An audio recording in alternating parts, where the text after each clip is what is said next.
Okay, so this is kind of a weird video because I just did my top 10 nerfs in Pokemon Sun and Moon. I've also kind of covered the changes in Pokemon Sun and Moon already. Like, we have new moves on old Pokemon, we have nerfs, changes, buffs, and buffs. However, since the time of that last video and while researching for my nerfs video, I actually discovered a lot of things that we didn't know about. So if you've seen all these videos, well, there's some changes to Frostlass and Sheer Cold, but it's kind of the same ideas that we're going to be talking about. And if you haven't seen any of those videos, let's just kind of, now that we understand what Pokemon Sun and Moon is doing, because it's been out for a while, let's go and discuss some of the new changes, and I'm going to start off with the ones I just learned about. So Frostlass gets Will-O-Wisp. So I kind of like brought up this list, and I had some other ones about the nerfs and changes in Pokemon Sun and Moon. When I saw that, I was like, whoa, that's pretty crazy. And also in my nerfs video, there was a lot more I wanted to do, like the changes to Pixelate, Aerialate, and Sheer Cold as well, and we're going to discuss those later on in this video. So just in case you've kind of like pieced together some random buffs and changes, we're going to go a little deeper in this video and try to figure out a lot, if not everything, that happened, because there's just like walls and walls of text, so sorting it out is pretty tricky. But yeah, Frostlass gaining Will-O-Wisp.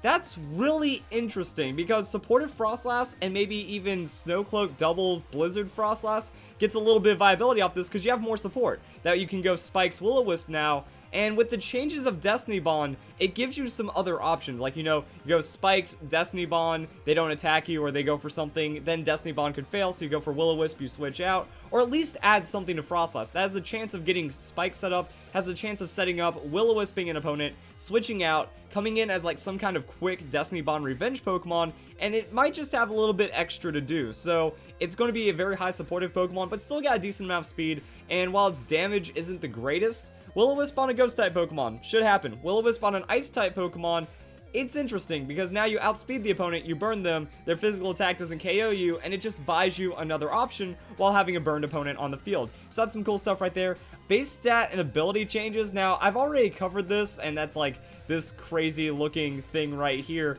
So that's also going to be broken down a couple of other ways, but these aren't really too crazy from what we've already seen, and a lot of those are already covered in my buffs, nerfs, and my specific changes video. Like, I did first, second, third generation, so I was talking about the generations, which makes it a little easier to classify, but there was another change that I found out about these guys right here, and that kind of blew me away. Sheer Cold now fails if used against an Ice-type Pokemon. Why is no one talking about this? Also, why didn't I put that in my top 10 nerfs video? I feel like that's a bigger nerf than it's at a bigger nerf than Sucker Punch, because no one's talking about it because it's very, very niche. You know, people don't like using Oko moves because they have that low chance. Also, they're kind of frowned upon in the community. I'm okay with them. I think they're in the game for a reason, and you can definitely use them. But failing against Ice-type Pokemon makes sense, because how are you going to freeze a frozen Pokemon to death? But yeah, that's just going to be a change right there. And it has a reduced chance to hit if the user is not an Ice-type. Now, I couldn't find out what kind of reduced chance to hit right there, because like it's just minor alterations. Sheer Cold accuracy when used by non-ice types is also lowered. That's actually crazy to think about. I want to look at some of the Pokemon. So what are non-ice type Pokemon that get access to it? We have Suicune and we have Kyogre. And I guess if you want to... Oh, wow, that actually nerfs the Smeargle. Wow, Smeargle getting even more nerfs because it loses Dark Void, and it also loses the ability to kind of get a free Sheer Cold right that. And I don't know what the changes are, you know, it's just something like that. So we got some weird changes right here that aren't really fully fleshed out, but it is a pretty substantial nerf to the Sheer Cold as well. The Destiny Bond can fail if used successively. That's something that a lot of people didn't really know about as well. Weak Armor actually getting a pretty good buff as well. Now boosts speed by 2 stages instead of 1. That actually could be pretty solid because a lot of the weak armor Pokemon, let's go and take this and look up weak armor Pokemon. Because not a lot of Pokemon get it, but I mean, it could give some speed to some slower Pokemon. I don't think it's going to like be good for Onix, but it's like a free Rock Polish. You know, you take the hit, you give up your defenses, and it's kind of also like a mini Shell Smash.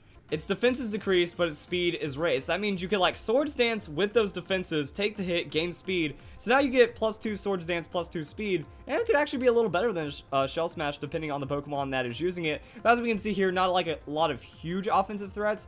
I think Kabutops can make use of that, because that's going to be more on the Swift Swim. And depending on the speed of some of these Pokemon, Kabutops is at 80. +1 on 80 is pretty solid, but I mean, it just gives you more speed options. You can go with an adamant nature, since now you're getting more speed, so more damage overall. Get a little bit of tanky investment for like specialized cases. I think it's going to be a pretty nice buff, and maybe we'll see usage of weak armor Pokemon come through when we get access to them through the Pokemon Bank. Sleep and Freeze now increase the catch rate by 250%, up from 200%. So those temporary status conditions are going to make it easier to catch Pokemon. Like, Sleep is a pretty big one. You spore a legendary Pokemon, and now it's actually easier to catch at that 1 hit points, add something like that. And then we have Normalize, Pixelate, Aerolate, Refrigerate, and now we also have Galvanize added to moves like these. So this was also, I wanted to put in honorable mentions, but I didn't also want to have the list be like 4 honorable mentions on top of 10 other big nerfs. I feel that it's a pretty good nerf, but it doesn't really change too many things. Like, you're still going to be doing insane amounts of damage because it goes from 130% down to 120%, and you're still getting stabbed and insane amounts of damage and boosting and stuff. So it's going to make it to where you don't bust down tanks as effectively, kind of, but you're still going to be one-shotting a lot of Pokemon with like Aerolate, Salamence, and Pixelate, anything really. So I don't think it's too big of a change right there. Mystical Fire got a little bit of a base power buff. It's at 75 base power, over from 65. So Delphox will be happy about that. Fel Stinger. This was actually a pretty big change as well. Now it has 50 base power, so gained base power, and it gives you 3 attack stages. So if you find usage on the Fel Stinger, that's going to be pretty solid. Parabolic Charge increased to 65 base power, up from 50. So yeah, like only Heliolisk and Dedenne get it. Dedenne doesn't have a high amount of special attack. Heliolisk is an okay special attack. So I mean, people that are already running the Parabolic Charge Heliolisk, they're just getting free damage. So what is that, 30% increase? That's actually pretty nice. So you get more healing off of that. You get a lot more of everything. Tackle got nerfed. We talked about the Swagger nerf. Ally Switch actually got a buff, so +2 priority instead of +1. Now it's just not going to get outclassed by other +1 priority moves, so a little bit more safety and reliability right there. The Soul Dew was also changed I didn't know about until I was researching for my nerfs video. Now boosts Psychic and Dragon type moves by 20%. So it works like an Adamant Orb, Grisius Orb, you know, one of those other orbs on the Pokemon from the 4th generation, instead of actually boosting defense or special defense and special attack by 50%. That was a little too much. Turn order is now calculated after Mega Evolution. We talked about that one. Flying Press. Hawlucha just gets a huge buff. 100 base power stab move. Like, that's super free. That's amazing. That's like a really solid option to run right now. That's on the lines of like, I wouldn't say High Jump Kick, because High Jump Kick is still insane base damage. But I mean, now Flying Press can find some very, very powerful neutral hits. Like Swords Dance Flying Press will KO neutrally now. That's actually pretty awesome to consider. And then we've kind of covered a lot of these other ones. The nerf to Prankster was one I didn't find out until like 2 weeks after Pokemon Sun and Moon came out, because like people were playing the game like, hey, why isn't my Prankster working against Dark Pokemon? Oh, that's because it's nerfed. So it's kind of weird because we had all of these numbers and all these calculations coming out before the game happened, and then as we're playing the game, we're realizing there's these other changes that were overlooked because they were just that much different. You know, they weren't as well looked for by the people that were data mining. We already know about the ability changes, Beartic gaining Slush Rush. That was in its own video with like these other Pokemon, all other Pokemon Sun and Moon buffs. So 2nd gen and 1st gen got a lot of buffs, and then you can kind of lump all the other ones together. So there was a good amount of changes overall. And then we can see the Sandstream, Drizzle, Inner Focus changes. Raikou, Suicune, and Entei. I didn't get a lot of chance to talk about this one, but this kind of even more so kills the evolution theory that Entei, Raikou, and Suicune, they're reincarnated evolutions that came from the burned down tower. But, well, that was because, like, Flash Fire on Flareon, and we also have Volt Absorb and Water Absorb on Vaporeon and Jolteon. It was kind of like what happened with Chandelure. Chandelure was programmed with Shadow Tag, but it was released with Infiltrator instead, and never got the chance to be accessed with the Shadow Tag. So now it's just like whenever this event comes out, going to be changed to that Inner Focus. Stat changes, all these have been covered pretty well. I don't see anything that kind of stands out even more. Also, like some of the move changes were pretty cool. Like the move pool changes. Like, look at this. Right here, we don't see any of the changes with the Frostlass. We see Blossom, Dodrio, Flygon, Mantine, Noctowl, Sharpedo, Stoutland, Wormadam. These are actually some really big ones. Like, I think people are still looking over the Blossom. Blossom gets Quiver Dance now. If it gets a chance to set those up, that could be pretty devastating. A lot of damage, a lot of speed, a lot of special defense. So you get some cool things out of that. Dodrio getting a nice little bit of a buff. And then once Mantine becomes available, that's going to be a fun Pokemon to watch be used. Same with the Wormadam and Pokemon like that. So some of these other changes, you know, Pelipper, it got the Drizzle ability while also gaining special attack. And none of these other, well, actually Woobat. I didn't see anyone talking about the Woobat changes, or did I cover them? I might have, because it's kind of weird and insignificant because it's Woobat, not Swoobat. I believe. So yeah, let's go and see how that looks. So yeah, I'm on Swoobat right now, and Swoobat just has 67 on the hit points. So now I'm wondering how that works for the Woobat. Yeah, I guess, yeah, that was one that I definitely haven't heard of then, because I'm 99% sure I did not cover it. So that's kind of a weird change. So 55 into 65. Does that mean Eviolite Woobat is much better now? But Swoobat has the speed. But you get 10 more hit points on the tankiness for an Eviolite Woobat. Like, that's just a weird change that makes no sense and has no meaning behind it. I covered Swellow, I covered all these other ones. So yeah, that's another pretty interesting change that I wasn't even aware of until I really got deeper into this video. It's kind of showing some of the strangeness that's been going on with Pokemon Sun and Moon. Still finding a little bit of these stat changes, some of these movesets that are being explored. Like even on this page caught the Woobat but didn't catch the Frostlass. So as you coordinate and synchronize like all these other people that are getting different amounts of information, then we can maybe figure out what is going on right there. Mostly like PP changes at this point, or accuracy changes. So Topsy-Turvy make it to where it has perfect accuracy all the time, so it went from 100%. Well, now if the opponent is going for evasion or something like that, bypasses accuracy check. Same with moves like the Aromatic Mist. And Map Block getting an interesting little change right here. 10 PP in Pokemon Sun and Moon compared to the 15 in X and Y. I don't really understand this change. I guess it's just kind of making sense because for a signature move, 15 PP just kind of doesn't make sense. Also, Leech Life, it got its PP changed while also getting a massive buff from 20 power to 80 power. So there's just some like interesting little tuning things.